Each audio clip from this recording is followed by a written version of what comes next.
The advisor for 6 years. Ako ang National Task Force Chairman for the West Philippine Sea. Yung West Philippine Sea. Unang punto ko at pinaka-importante, noong panahon ni PRRT, wala tayong nawalang teritoryo. Wala. Yung Scarborough, nawala noong 2012. Na-occupy ng China. Pero sa panahon niya, walang nawala. At yung tension with China ay hindi na masyadong tumaas. Kasi matatandaan nyo, ang China doon pa lang sa Luneta may nangyaring hostage gano'n. Pinay. Mga namatay na turista. 2011. So, mga simula yun ng mga ano natin sa China. Katapos, tayo naman, hindi ko na ulitin yung istorya ng Scarborough. Kasi, ang nangyari doon, involved, pinasukan ni Trillanes, negotiate. Maya-maya sinabi na mag-withdraw na lang pareho, na magkasabay. Nung umalis tayo, hindi naman umalis yung kabila. O di sila na iwanan doon. Di ba? Mishandle. Meron bang ganon na nangyari sa panahon ni Digong? Wala. Gusto nilang kunin yung katabi ng Pag-asa Island na Sandy Cay. Pero mayroon tayong tao doon, binabantayan ng National Task Force for West Philippine Sea. Ang National Task Force for West Philippine Sea ay mayroong task group, mas maliit na task force, sa North. Kasama na doon sa kanan pa ng Pilipinas, pati yung Philippine Rice, kasama na yan, North, binabantayan natin. Dito naman sa West, nandito ang Palawan, isang task group pa rin yan, na hawak o kino-coordinate ng National Task Force for West Philippine Sea na every Tuesday or kung kinakailangan ay mag-meeting. Walang mintis. Kaya nabantayan natin yan. Alam natin kung ilan yung mga militia boats na nandyan. Pero hindi natin pinapalaki yung problema. Dahil ang relasyon natin sa China ay hindi lang West Philippine Sea. Ay hindi lang tungkol sa West Philippine Sea. Ano pa ang ibang relasyon natin sa China? Obviously, trade. Di ba? Cultural. Dahil ang dami nating Chinese dito. Person to person. Turismo. Di ba? Mayroon tayong iba pang relations with China na hindi mo kailangan sabihin o hindi na kita kaibigan. Dahil ang foreign policy natin, sinasabi nga nila, noon pa simula pa lang, sabi ni Tatay Digong, we are friends to all, enemy to no one. Hindi yung friend kita. Yung isa naman, ayaw ko sa'yo. Hindi pwede yun. Siyempre, friends tayo sa Amerika. Sinong may kamag-anak sa Amerika? O, kita nyo? Ako, 3 kapatid ko doon. Paano ko awayan ng Amerika?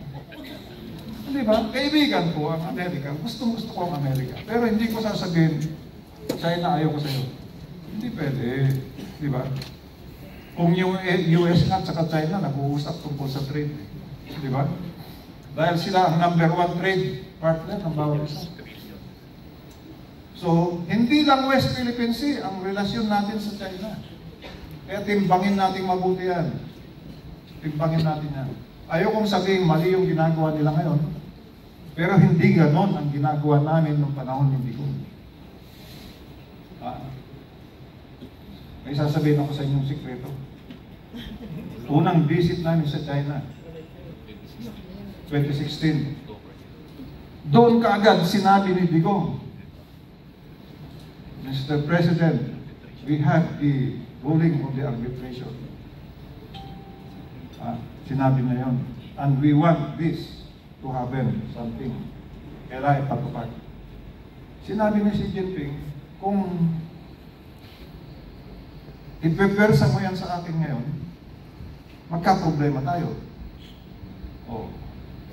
So sinabi ni Tatay Digong, sige, dito na muna, pero nandito ang arbitration. Saan niya sinabi ulit yung arbitration? Doon sa United Nations. Nagtalumpati siya doon. Ito na ang arbitration ruling. At hindi mo na maaalis ito because this now becomes part of the international law. Di ba? Mga abogado itong tatlo. Oh. Di ba? Part of international law which may not be diminished. Nandyan na yan. So nandyan. Ano ngayon kung nandyan? Nandyan ang South China Sea. Meron freedom of navigation beyond your territorial waters. Alam mo ang meron tayo, yung exclusive economic zone, 200 nautical miles. But remember that that is your exclusive economic zone, which is sovereign rights. Hindi sovereignty. Ang sovereignty sa iyo.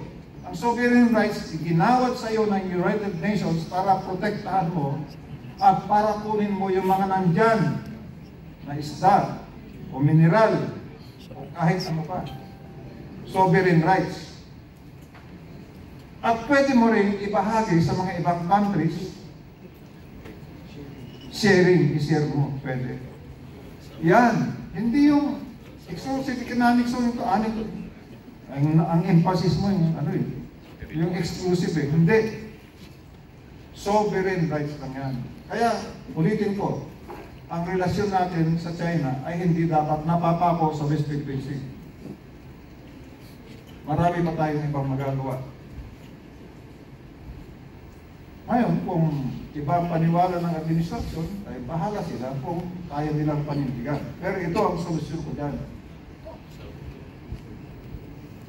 Sa West Philippine Sea o sa South China Sea, doon sa loob ng ating exclusive economic zone,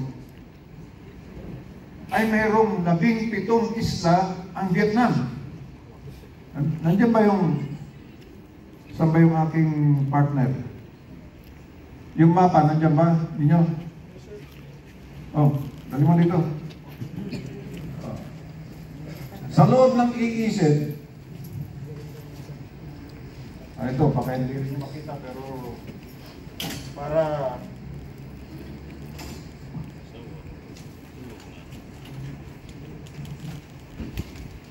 yan ang Palawan. Makikita nyo itong yellow.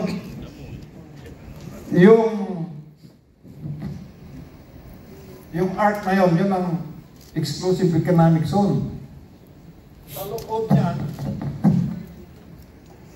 ay merong 17 isla ang Vietnam na dinidevelop nila, dinalagyan ng nagre-reclaim, pino-fortify, pinapalakas. Mayroong isa ang Taiwan. Yung dating pinakamalaki, 42 hectares. Pero hindi na siyang pinakamalaki ngayon dahil yung China ay gumawa ng 580 hectares sa tabi ng Pag-asa. Ito rin. Meron ding airport dyan na 3 kilometers. Meron din sa Mischief Reef na 3 kilometers. 7 ang posisyon ng China ngayon dyan. Yun namang Malaysia ay may 5. So, tanong ko sa inyo, mapapaalis mo ba yung Vietnam? Mapapaalis mo ba yung Malaysia? Meron nga silang airport din ng Malaysia. Ang Brunei, meron isa. Papaalisin mo ba? Yung Taiwan, papaalisin mo? Yan ang dating pinakamalaki. Bakit tayo naggagalaitin na papaalisin mo yung China? Eh, 3-kilometer airstrip yung nagawa na nila doon. Siyempre, didepensa na nila yun. Meron ka pang panglaban doon? Mayroon. Alyansa sa lahat ng naniniwala. India, US, Japan, etc. Pero, pagdating ng araw, paglabanan na, nandiyan pa sila. Kaya, ang solusyon ko dyan, na rekomendasyon, sana may nakinig sa akin. Yung ating 8 posisyon, 8 isla, at saka isang reef, i-fortify natin. Alam mong ginawa natin sa panahon ni Tatay Digong? Meron tayong airstrip sa Pag-asa Island, munisipyo yan eh. Pero, naanod na ng tubig. Parang yung mga flood control ba? Wasak. Di ba? Ay, masamang bad word yata ang flood control dito ah. Ah? Pinagawa ni Tatay Digong yun kay Art Tugade. Pero yun ang recommendation ng National Task Force on West Philippine Sea at National Security Council. Pinahaba natin yun para pwede na ang C-130 at saka mga fighter aircraft. At gumawa tayo ng covered port para doon dumaong ang mga fishermen. At I saw to it na magkaroon ng lighthouse ang mga isla natin. Ano ang ibig sabihin ng lighthouse? Wala, ilaw, di ba? Guide. Pero may mas matinding symbol 'yon. Pag ikaw naglagay ng lighthouse, sa'yo 'yon. Di ba? Simple lang. Naglagay tayo ng desalination machines. O may tubig na ngayon yung mga sundalo nating nakadetachment at saka mga local residents. Ang kulang natin ngayon, kailangan lagyan naman natin ng firing position, fortification, para kung atakin ka man, ay makatayo ka, may depensa mo ng 3 oras. In 3 hours time, maka-reinforce na tayo. Hindi gaya ngayon na open yung iba pa. Samantalang yung Vietnam, wow! Ano na yun? May mga firing position. Makakapalang firing position. May helicopter pad. Eh bakit din natin gawin yun? Keep, fortify, and keep and defend your position. Ganun lang. Pagkatapos, ang suggestion ko, magkaroon tayo ng fishing agreement. Lahat ng countries dyan. Di ba? Huwag nating ipagkait yung mga isda dyan sa ating economic zone dahil yung isda naman ay palangoy-langoy yan. Pwede namang palipat-lipat. Pakinabangan natin lahat yan. Second, magkaroon tayo ng marine biology studies dyan. Gawin nating international. Di ba? Yun ang huwag mong dalhin yung mga barkong panggera dyan. Gawin mo, dalhin mo dyan yung mga scientists. Di ba? Yan ang West Philippine Sea.